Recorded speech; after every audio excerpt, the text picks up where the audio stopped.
I'm back with another video out on a Father's Day cruise. Happy Father's Day to all you fathers out there.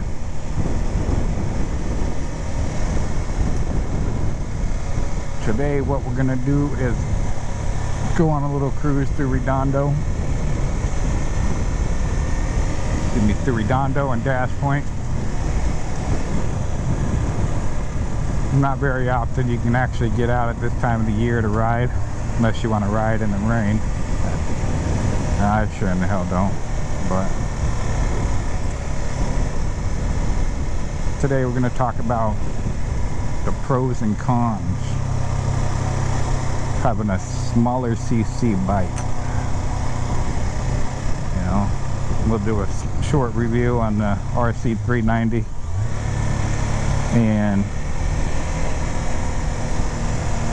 yeah, just stay tuned, like and subscribe for more content. I'm gonna start pumping out content on riding, kayaking, fishing, just trying to get out and do some outdoor adventures and live life. Because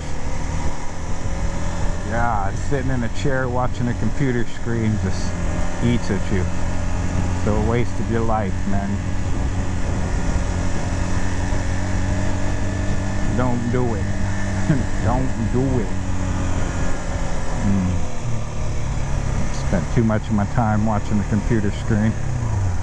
So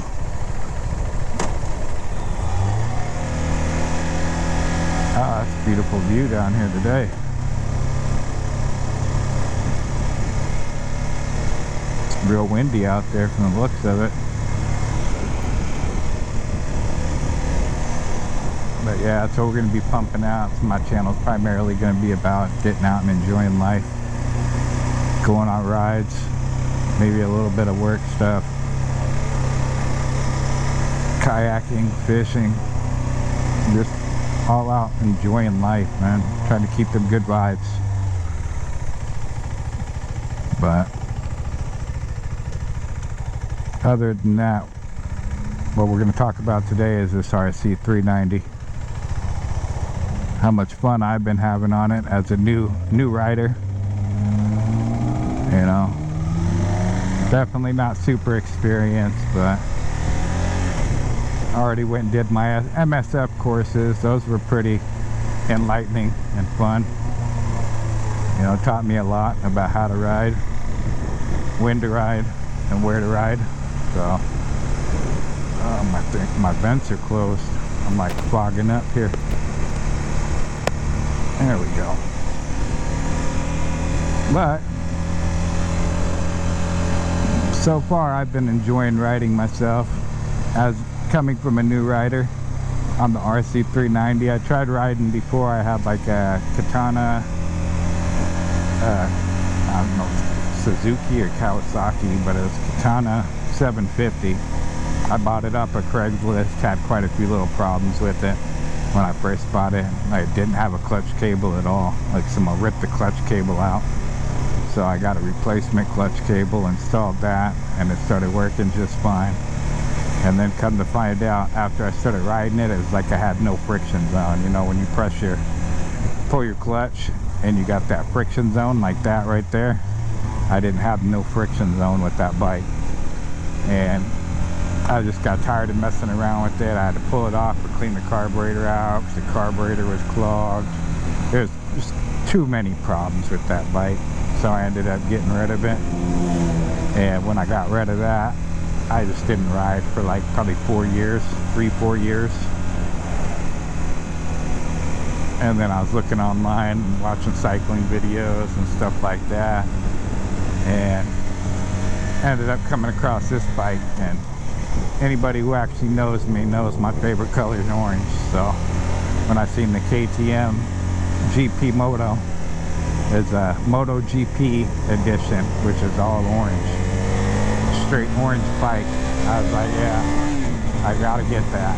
So went and got this bike and been learning how to ride on it, and it's been an experience to say the least. You know, I've been enjoying it. so far. I bought it with no miles on it, and now I got what, 1212. I've tried making videos before, but I couldn't get my mic to work right. Like, it was doing a cracking thing and all kinds of different issues I was having with the mic. So I ended up basically just making like some weird ASMR videos, or just putting sound captions in there so it wasn't just dead air or crackling or me cracking out while I'm speaking, you know. But anyways, I did those videos, put a couple of those out there for people who want to just watch a video and pass out, and just have video playing in the background or something while they're having a party or something like that. That's pretty much what I've used them for. So other than that, like, now I'm trying to get out here. I've spent a little bit of money trying to figure out how to make these mics work right and the helmets. So I just recently upgraded to a GoPro 12, so I can just run it straight on Bluetooth. That's my goal anyway, is to run it straight through my cardio, or my cardo. And we're gonna try making a video on how to link it, how to pair it, and all that as well. I don't know, I should be getting my GoPro here real soon. I'm still running my 11 mini and my 8 Hero 8, so I got the whole wire conjunction thing set up with my intercom system and all that. A couple of people put out videos on how to actually set that up, like the bearded biker. I want to say Moto Bearded Biker or something. I can't remember exactly what his channel was called, but he put out a how-to video on how to rig it all up and what you would need. So I just pretty much mimicked his whole setup with the RC wire, or the audio TRS wires, and you know, I'll put it in the description below on what you'll actually need to set that up, or I'll probably just do a different video on how to set that up. But I plan on just switching my whole setup over to the Bluetooth wireless to get rid of all the wires, all the extra mics and everything like that in the helmet. You know, as long as you basically clean up all your wiring and stuff like that, it doesn't really affect you at all. You know, but if you don't take the time to clean up the wires, and you got your wires all bundled up and not ran like a, I don't know, you got to clean up your setting or your setup so you ain't got lumps in your head, in other words, because those could get to be pretty annoying. That was what I tried to do at first. I just hooked all the wiring up and left it all, like, taped it all together and then shoved it up in the helmet. And that's why I was having problems with my mic crackling and making too much extra noise, getting weird echo effects, mic disconnected randomly. There's a lot of problems that you have when you do that. So I took the time to actually take it apart and layer the lines out, or layer the cables out and all that type of stuff. So I don't have that issue anymore. You know, now it should be perfectly fine and clear. I tested it a couple times so far. Yeah, it came out good. So, but other than that, the review on this RC 390 is just, I love the bike. It really isn't too much I'd complain about, besides the fact that when I first bought it, the only con that I really have with the bike in general is that it comes with a quick shifter plus in the bike from the factory. But for some reason, they don't basically update the software in the bike to where it's active. You have to pay extra to the dealership to end up activating the software. You know, I think KTM should do better. You know, we expect better from a brand like KTM. It's one of the top racing brands, one of the top biking or cyclist brands out there. You know what I'm saying? So for them to do something like that and have it on their website that it comes with the quick shifter plus, and then when you actually buy the bike, then all of a sudden, oh well, you have to pay to have it installed in the bike, and it's like, huh? It's installed in the bike. And so I went through the ringer with the guy down here at the dealership where I bought it from, and he's just, oh no, we got to charge you extra for that, and then if you want this, we got to charge you extra for that. And it's like, it just seems like a money grab to me, you know what I mean? When you buy something and it has something on it, something's been installed in it, it should be active. It shouldn't be a whole, oh, let's try to get the customer for more money grab type thing. It's just like, it doesn't make sense to me. But it's crazier things that they do, you know. So, anyways, but one thing that I really do love about the bike is the fact that if I go whiskey throttle on it or something like that, you know, it doesn't have too much power to where it ends up, or not whiskey throttle, but if I drop my clutch too fast, it doesn't have too much power to where the front wheel just comes up off the ground and launches me. You know, it's a good learning bike. That's what I've came across. It's like, that Katana that I had, it was like, if I switched gears and slightly let off the clutch, there was no friction zone, so it automatically, it'd feel like it was like I was dropping the clutch, you know, and the front wheel would constantly come up off the ground. So it wasn't very safe. Can't really say it wasn't fun, because it was fun. It helped me learn real fast on how to actually ride a bike, you know, because I didn't come from the childhood moto scene to where I had like a motorcycle when I was a child. Never really had a motorcycle, so I just wanted to get into it because it looks fun, better than sitting around. So, but this bike's definitely pretty fun to roll around on. It's real light. It's a hell of a lot lighter than that fucking Katana was. Like this one, you can just flip from side to side and there's no issues with it. You know, it's so freaking light that it's like, you want to go out and ride around and have fun on a bike, this is definitely one of the bikes to ride, especially if you're going local. I've got on the freeway and rode it long distances. Like I went from right down here in Federal Way all the way up to Monroe, you know, and I was on the freeway and didn't have no issues with it. This thing climbed. It got up to a redial number. A little bit over 80 miles an hour. So it was definitely fun. It was a fun experience, but other than that, it's like, it seems like if you were to try to go a super long distance, like probably 2-3 hours on the freeway, it would probably lead to some problems with your bike. You know, your bike like overheating or something like that. That's what I could see coming out of it, because of the fact that it's a single cylinder, you know, it's not a dual cylinder, so the bike gets twice as more, or extremely hot quick. You know, like right now it doesn't really feel too warm. You know, I've probably been on it about an hour now, about a half hour. But like I said, by the time I made it up there to Monroe, it was like, it felt like my bike was on fire. Like I've ridden it for a couple hours at some points to where I just want to, or I got to get off and put gas in it, right? And I'm like scared to put gas in it because the bike's so warm. And if anyone knows anything about these gas pumps down here in Washington, it's like, sometimes they don't kick off. They don't kick off when the tank's full. So I've seen a couple of videos of some people here in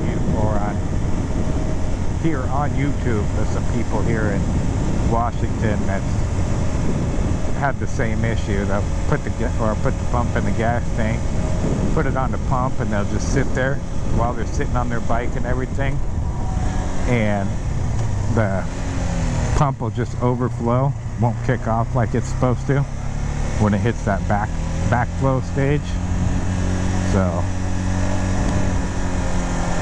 That's why I really questioned it half the time. I just sit there and watch and only pump like 2 gallons, 2.5 gallons in. And I don't know, this thing says that it's supposed to take like 3.6 or something like that. Like, I think it says 3.6. Can't remember, I'll have to look at the manual. And correct me if I'm wrong down in the comment section, but it's supposed to take like 3 gallons. And I only pump roughly about 2.2 gallons into it every time I get gas. And I usually run it till I got like 2 bars though. So maybe there's just a reserve down in there to where it makes sure that I got more than those 2 bars or something, but I don't know. But yeah, other than that, it's a fun bike to ride. Fun bike to go out and play on. You know.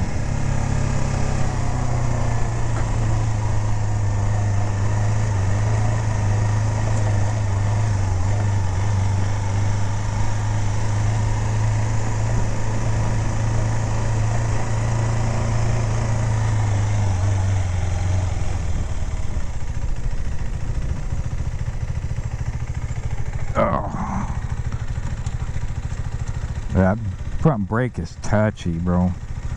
Like, I try to tighten it or change this up so that I can get it closer to my handle, but for some reason it just seems like it's way too fucking tight. And it's supposed to have cornering ABS. Yeah, it's locking. But it's supposed to have like a cornering ABS. There we go. There we go. That's a lot better. But for some reason I noticed that it's a lot different than what I thought it was going to be. Like, if you look at motorcycle settings in general, we got ABS, MTC, quick shift, and we got setting.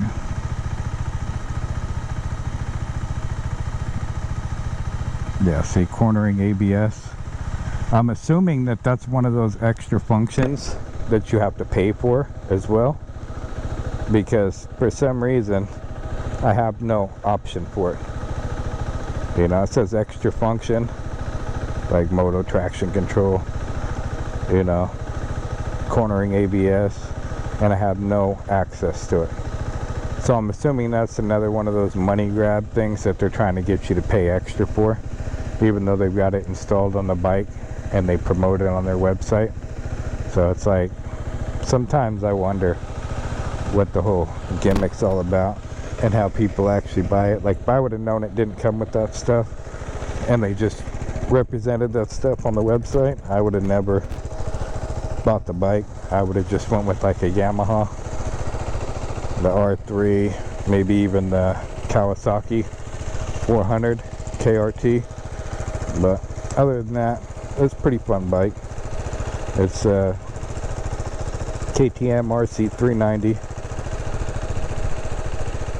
MotoGP edition. So far I put the T-Rex bars on there, slider bars, put some spools on there so I could jack it up when I did that first oil change. Put a aftermarket underglow kit on it. You know, installed my mounts for all my GoPros and stuff. That's why I want to get the new one, because the fact that I have to have that one installed all the way up here. I thought about getting that flexible chin mount, but I designed one on Thinkercad, and I'm probably just going to end up printing one up myself. I went with the aftermarket power adapters here, hooked that up, so I got that on there. You know, and the phone mount. And for those people that go out there and buy that, does it come out to be in every piece individually? And I think it's like Rock Arm or something like that. I can't remember what the hell that brand is. And then I see people riding down the street on their bikes and the thing's just flopping. Their cell phone's just flopping, and they got the anti-vibration thing on there and everything. It's like, are you kidding me? You guys literally spent $100 having to buy the phone case and switch up your phone case, you know. Then you had to buy the arm piece for it on the bottom. Then you have to buy the anti-vibration. Then you got to buy the part that clamps to your handlebars. It's like, I went with this brand here. Seems to work out pretty good for me. It's a Quig. It's got that dampers on it as well. You know, that's why if you look at my phone, this is the way a dampers should work on a phone. You see my phone vibrating? That's because it's not. Check out some of these videos where these people are promoting that crappy setup. Their phones are just, you know, the phones look like my GoPro here. It's like, it's a joke, but as long as they're getting paid to, they're getting that sponsorship payment and they're getting that thing for free, they'll sell you crap. They'll try to get you to buy crap. You know, that's the part that I don't get about some of these influencers. Is like, they got no conscience. You know, like me myself, I'm only going to promote brands or items that are actually efficient and work well. Work for me. You know, will work for others. I'm not going to promote some crap that don't freaking work. It makes no sense. Like, the reason I installed this is so that I can hook up power to my GoPro, or I can charge my GoPro charger pack, you know. But like I said, I'm probably gonna have this bike for this summer. I'm gonna ride this bike, and then I'll probably pick up that GSXR or a GSX 8R. You know, I've been eyeballing that bike for my second bike. It looks real fun. That one or the Kawasaki 650 KRT. That one looks pretty fun as well. I like the color mesh up of that 2023 model, the KRT edition. I think that looks pretty freaking cool. But other than that, yeah, it's been a fun bike. Been a fun bike to ride. I haven't had no issues with it besides the first and yeah, one issue that KTM has in general is the whole gears. You know, the way that the gears work in general, it's like when you go down into first and then you're trying to come up and find neutral, it does like a weird click when you go into when it actually snaps into neutral, or it'll just pass it completely. That's the problem that I had when I first bought the bike. Was like, it was real hard to find neutral. The only way to really find neutral was to go from first up to second, then go from second back down into neutral. Because finding neutral from first is like, oh, it is a pain. I hate it. But it makes it real easy to find neutral from second as well. Like when you're cruising to a stop, when you're coming up to a stoplight or something, then you can use your engine braking to downshift, is what I typically do. And then if I'm approaching a light that just turned red, I know I'm gonna be sitting at the light for a while, so I instantly just go straight into second or straight into neutral instead of dropping it into first. If everybody's been sitting at the light as I'm approaching the light, and they've been sitting there as I'm coming all the way down the road, then I'll just drop it into first, you know, and then post up into first. But other than that, that's when I try to give my wrist and my hands a break, because leaning on a gut rocket is like, it's definitely excruciating the more you weigh. And I don't know, over the whole COVID pandemic, I've ended up putting on a couple of pounds. So yeah, I'm trying to get back into shape now. But other than that, it's like, you know, you learn. But my style of bikes, I don't know if I'm going to be going into the whole Harley genre or the Tour genre, you know, or the Super Cruisers or whatever they want to call them. Not quite sure exactly what they call them. Like I said, I'm new to the whole biking scene, but it's just something that I've looked at for a long time, been like, those would be fun. So, and then when I go into a hobby, I go full bore into it. Like I went into fishing a couple years back and went and got a kayak, got one of those pedal kayaks, and I've enjoyed that. So then I went and got a motorized kayak, you know, so now I had a pedal kayak for over here on this side of the mountains and stuff, and still haven't been out here in the Sound on it yet. I want to get out here on the Sound and do some whitefish, cod, you know, some actual fishing out here on the Sound. But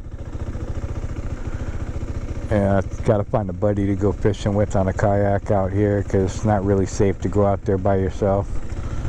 I seen a video not too long ago of some guy that went out here on the Sound fishing by himself and ended up getting washed away. You know, they ended up finding, he was on a YouTube live and everything, and he ended up basically having problems out there. And when he went out, he's telling the people on the live, I don't know if I'm gonna be able to make it back in, this current's just sucking me out. And he's trying to paddle back in, and he's got the paddle kayak, you know, and it just, the current ended up just sucking him and sucking him and sucking him, and then eventually they ended up finding his kayak. And then a couple days later they ended up finding him, you know, and unfortunately when they found him, he wasn't with us anymore. So his moral of the story is, don't go fishing in huge bodies of water without a partner, you know, especially on a kayak, in other words, because they're not the safest way to fish, you know. But other than that, it's like, not try to keep those good vibes, but at the same point in time, you got to talk about real stuff too, you know, to make people enlightened and educated on what to do and what not to do, you know. And that's how I learned. In other words, I'd be out there in the Sound fishing by myself on a kayak. Like, I went out on the Duwamish River, up and down the Duwamish River fishing by myself, but it's like pretty much a small body of water, you know. So it's like the width of it, you got people all day long trolling up and down, or flying by on boats to get to the little holes and whatnot. So that's why I'm like, I felt a little safer doing that. But at the same point, going out on a huge body of water like that, to where when you get out there decent ways, you know, it could be pretty dangerous. So that's how I learned from that mistake. But you know, other than that, it's like, that's some stuff I'm gonna be getting to and filming this summer as well. You know, it's just the whole fishing and the kayaking, and, you know, taking the kids out and do some fishing. So, but other than that, happy Father's Day to all you fathers out there. Hopefully you guys are enjoying the day, you know, not letting it pass you by.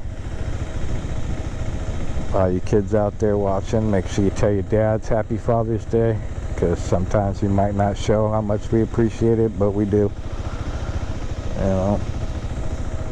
Other than that, I guess I'm gonna hit the road and head back home, see about barbecuing something up for dinner tonight. So